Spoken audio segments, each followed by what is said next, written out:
नमस्कार, मैं वंदना अग्रवाल और आप देख रहे हैं रेट इंडिया प्लस। इस वक्त मौजूद हूँ मैं संगम विहार के स्कूल में, माया गोयल विद्या निकेतन स्कूल है और यहाँ पर पर्यावरण में जल को कैसे बचाया जाए, जल से पर्यावरण कैसे बचाया जाए, इस चीज़ को लेकर यहाँ पर एक अवेयरनेस का प्रोग्राम रखा गया है अनिल गोयल जी द्वारा।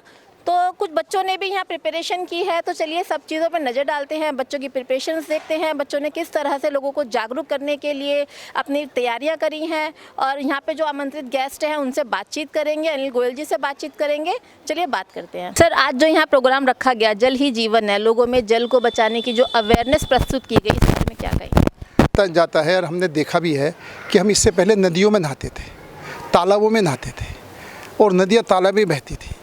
उसके बाद हम कुओं पे आ गए, कुएं से हमारे पास नल पे पानी आने लगा और आज बोतलों में पानी बिकने लगा। तो निश्चित तौर पर जिस तरीके से पानी की लगातार शॉर्टेज हो रही है, इसको बचाने के लिए हमारा सबसे पहला काम है कि प्रत्येक व्यक्ति अपने ऊपर खर्च होने वाले जल को बचाए। दूसरा, फिर प्रत्येक संस्था, चाहे वो NGO है, चाहे RWA है, चाहे वो कोई स्कूल है, प्राइवेट स्कूल है, या कोई भी बड़े बड़े बिजनेस मॉडल हैं, बड़े बड़े आपके हाउसिंग सोसाइटियां हैं, वो सब अपने यहाँ वाटर हार्वेस्टिंग करें। वाटर हार्वेस्टिंग करके किस पानी को बचाएं, और ये पानी बचेगा तभी हम बचेंगे। अभी एक पत्रकार ने पूछा था कि भाई मिट्टी का मतलब पर्यावरण की बात कैसे करेंगे। अब अगर पर्यावरण में हमारा जब भी बचेगा, पर्यावरण भी पानी से ही बचेगा। पानी होगा जब भी पेड़ पौधे लगेंगे, जब भी पर्यावरण बचेगा, जब भी हमें ऑक्सीजन मिलेगी, जब हमारी ऑक्सीजन मिलेगी, जब हम जिंदा रह पाएंगे। तो एक पानी पीने के साथ साथ भी अगर ऑक्सीजन हमें मिल रही है तो उसके अंदर भी पानी की बहुत ज़रूरी है। ये पानी है जब भी पेड़ पौधे फूलेंगे और जब भी हमें ऑक्सीजन मिलेगी, जब भी हमारा पर्यावरण बचेगा। इसलिए पानी इतना महत्वपूर्ण बिंदु है जिस बिंदु को हम नज़रअंदाज कर रहे हैं, जिसके ऊपर हमारा ध्यान ही नहीं है।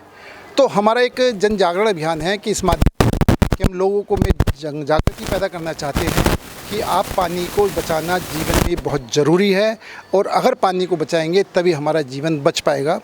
और वैसे संगम विहार के लोग तो वाकई में इस बात से बहुत ज़्यादा वाकिफ़ है कि उन्हें 15-15 दिन में पानी मिलता है।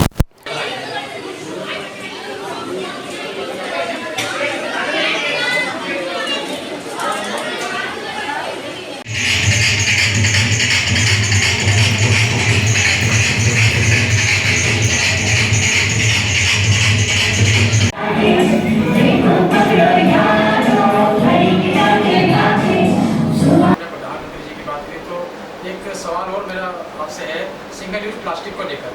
मोदी जी की या भारतीय जनता पार्टी की या केंद्र सरकार की कह लीजिए 1 जुलाई से जो सिंगल यूज प्लास्टिक के 19 आइटम बैन किए हैं, कहीं ना कहीं उसका प्रभाव प्लास्टिक कारोबारियों के ऊपर पड़ा है, लोगों के रोजगार के ऊपर पड़ा है। बताया जा रहा है लाखों लोग जो है बेरोजगार हो रहे हैं और करोड़ों रुपए का नुकसान प्लास्टिक कारोबारी को। तो ये मुझे लगता है बहुत जल्दी उठाया गया कदम है।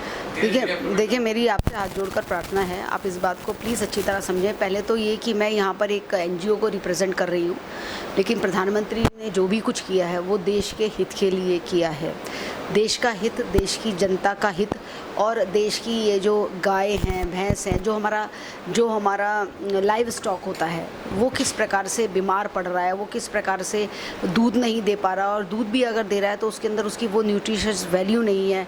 सड़कों पर आप चारों तरफ देखो, आप कितना भी अच्छी काम कर लो, वहाँ पर आप देखेंगे कितनी भी सुंदर सड़क बना ली, लेकिन उसके ऊपर जो है गाय भी आ रही है, भैंस भी आ रही है, कुत्ते भी आ रहे हैं। इस प्रकार का किसी प्रकार का सहयोग जनता की ओर से नहीं मिलता। तो मैं यहाँ पर जनता से अनुरोध करने के लिए आई हूँ।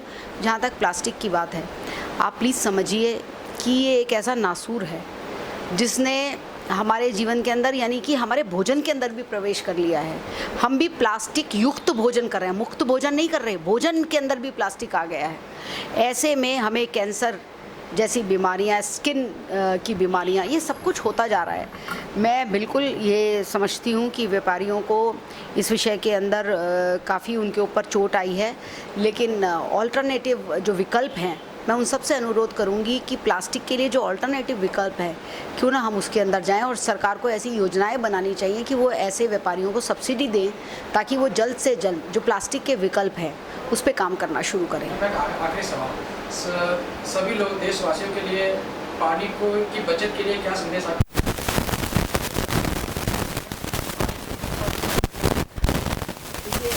ये आपने बहुत ही अच्छी बात कही। मैं इसके लिए, मेरे पास एक ही संदेश है और ये मुझे लगता है बहुत कारगर रहने वाला है। अगर हम 5वीं क्लास तक के लिए, 8वीं क्लास तक के लिए, 12वीं क्लास तक के लिए और कॉलेजेस के अंदर भी अगर हम बहुत तेज़ी से ये बात फैलाएं कि बच्चों को हम सिखाएं कि कैसे पानी का सदुपयोग करना है, तो ये कम से कम जो आने वाली जनरेशन है उसके अंदर ये संदेश जाने वाला है कि जिस पानी को हमारे ग्रैंड पेरेंट्स जो हैं, ग्रैंड पेरेंट्स हमारे क्या करते थे, उन्होंने दुनिया देखी थी। और अभी मैंने नाटक के अंदर देखा, बहुत सुंदर उसका वर्णन किया गया था। उसके बाद जो हमारे पेरेंट्स लोग थे, उन लोगों ने कुएँ देखे, फिर हम लोगों ने टैप देखे, और अब हमारे बच्चे जो है बॉटल देख रहे हैं। लेकिन आने वाला समय ऐसा है कि शायद ये पानी हमें बहुत महंगा खरीद के सबसे ऐसी ये कमोडिटी हो जाएगी जिसको हमें ख़रीदना पड़ेगा। और हमें ये भी बात का ध्यान रखना है कि ये इंटरनेशनल मुद्दा है। इंटरनेशनली जो डेवलप्ड कंट्रीज़ हैं उन्होंने पानी को एक कमोडिटी की तरह वो मानते हैं, लेकिन हम जहाँ पर हम गंगा को अपनी माँ मानते हैं वहाँ पर हमारे लिए कार्यक्रम बहुत ही अच्छा है। सभी लोगों को एक प्रेरणा का स्रोत मिला है कि पानी को कैसे सेव करना है, पानी की जो कैसे जो है इसको हमें पूरा करना है, और जल को बचा 1 लीटर भी पानी हम पर डे बचाते हैं तो इससे काफ़ी देश को एक पानी के स्रोत के रूप में और मिलते हैं। हमें पानी का बचाव भी बहुत ज़रूरी है। पानी का बचाव बहुत ज़रूरी है जी। ये पूरे देश में ये समस्या आने वाली है। आने वाले समय में हम लोग बहुत परेशान होंगे। जैसे दिल्ली में, साउथ दिल्ली, ईस्ट दिल्ली, कुछ ऐसी बहुत सारी ऐसी कॉलोनियाँ हैं जिनमें पानी का अभाव है। टैंकर मंगाए जाते हैं, लोगों के पास इतना स्टॉक करने के लिए जगह नहीं है। पानी की समस्या बहुत गलत हो चुकी है। ये समस्या आने वाली है, इसका समाधान बहुत ज़रूरी है। सर, समाज के लिए तो सबसे बड़ा संदेश यही है कि आज सबसे ज़्यादा ज़रूरत जो है वो पानी को बचाने की है। आज हम जो है पानी को वेस्ट करते हैं। आज अगर मैं सेव बनाने लगूँ तो टूटी को थोड़ा सा खोल दूंगा, उस टूटी को हमें खोल के बंद करना चाहिए जिससे पानी बचाया जा सके। ब्रुश करने के लिए स्टार्ट कर दो तो ब्रुश हम दांत में चलाते रहते हैं और पानी वेस्ट होता रहता है। ऐसे ही अगर जैसे हमने फ्रेश होने के लिए गए और फ्रेश दबानी है तो उसमें भी हम जो है 8-10 से 10 लीटर 15 लीटर पानी तक का पानी बर्बाद कर देते हैं। वो पानी भी हमें बचाना चाहिए। मैं तो ये कहता हूँ कि हमें फ्लैश की बजाय डिब्बा रखें और 2-3 डिब्बे पानी डाल दें। अगर आजकल हम मॉडर्न थोड़े से हो गए हैं तो उसके लिए हम सोचते हैं कि डिब्बे से कौन पानी डालेगा।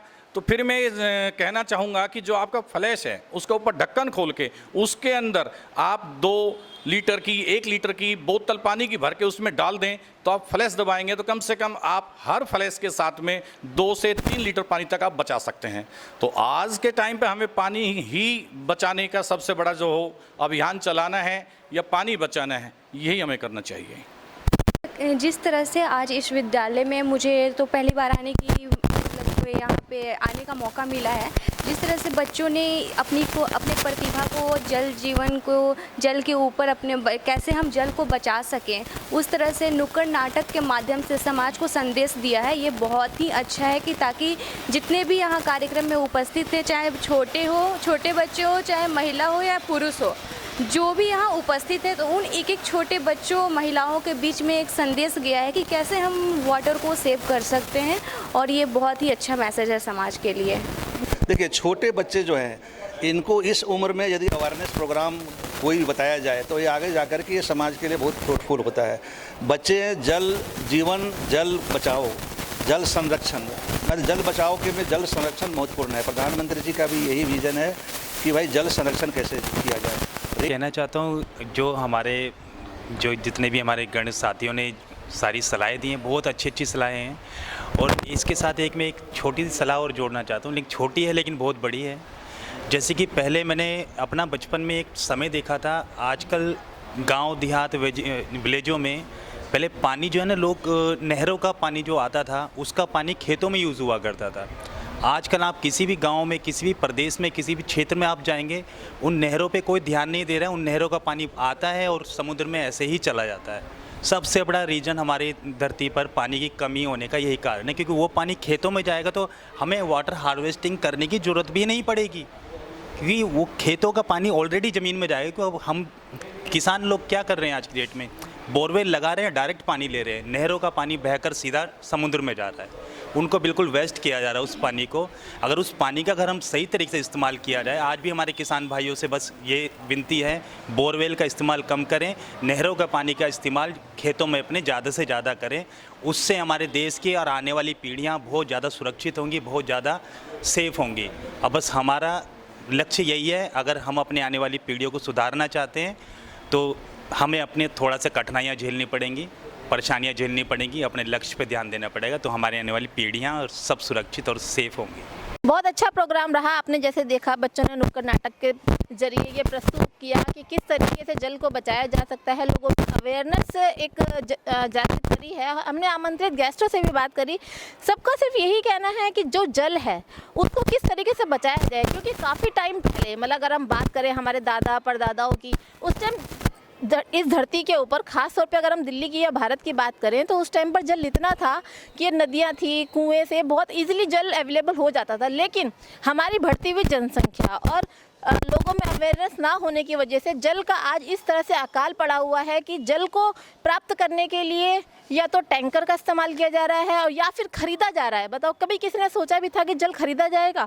क्योंकि जो आज का मानव है वो जल को बहुत गंदी तरीके से वेस्ट कर रहा है, उसकी कदर नहीं कर रहा है। इसी वजह से आज ये नौबत आ गई है कि जल को खरीदा जा रहा है। लेकिन आगे आने वाले टाइम में ऐसा ना हो कि जल खरीदने से भी ना मिले, तो उस चीज़ की अवेयरनेस को लेकर इस तरह का प्रोग्राम रखा गया। और जहाँ तक हमारा राइट इंडिया प्लस का ये मानना है कि इस तरह के अवेयरनेस प्रोग्राम हर जगह होने चाहिए ताकि लोग पानी की इंपॉर्टेंस को समझें। इस वीडियो को लाइक करें, हमारे चैनल को सब्सक्राइब कर बेल आइकन जरूर प्रेस करें।